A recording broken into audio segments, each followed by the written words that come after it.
do spend a lot of time talking to the students about how to basically run yourself as your own business, and setting yourself up for that, whether it's business cards or obviously getting your resume correct, and building a website, having a reel, knowing how to behave yourself in a proper fashion in a interview, and prep yourself to be prepared to have conversations and things like that aren't just about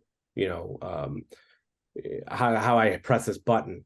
That it's much more than that to separate you from the rest of the pack. I mean, we have a field trip where they go to talk to a post house, and someone who hires people talks to them, which is a really good, insightful thing. We don't really do balancing your checkbook or that kind of thing, but it's more, it's more about handling yourself as your own business, because that's what you really are when you're an editor. And if you're one of the fortunate people, or not fortunate, depending on where you want to go, that you latch on to a company or a big outfit, you're going to be freelance. And I know both Josh and Jamie can attest to that, because they've done that whole route. I did it very small amount of time before I started working for Josh, but I think that's where we instruct people, is really how to run your own business as yourself, treat yourself as a business. In the words of Catch Me If You Can, Josh, do you concur? I concur, and will add that the idea of being an editor is also part being social worker, and part being accountant, and part being marketing expert. And it's not just about locking yourself in a windowless cave with 100 hours of footage and making a story.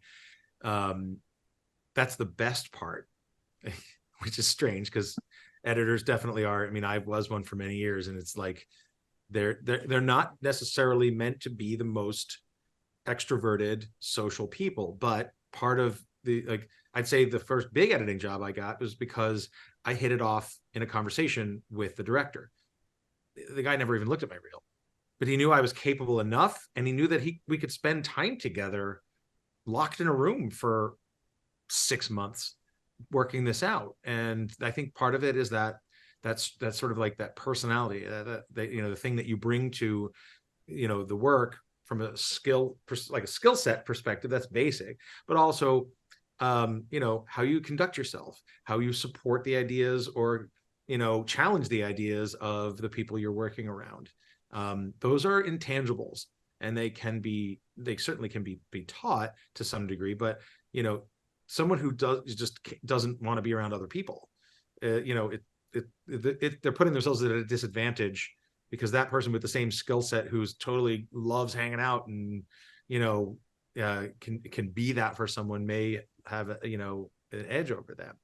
And it may be that they're even better at the editing part of it, and yet it's harder for people to get to know that, because that sort of P.T. Barnum side that's ultimately required if you're a freelancer, right, to go out there and just ring the bell for yourself, doesn't come naturally to everybody.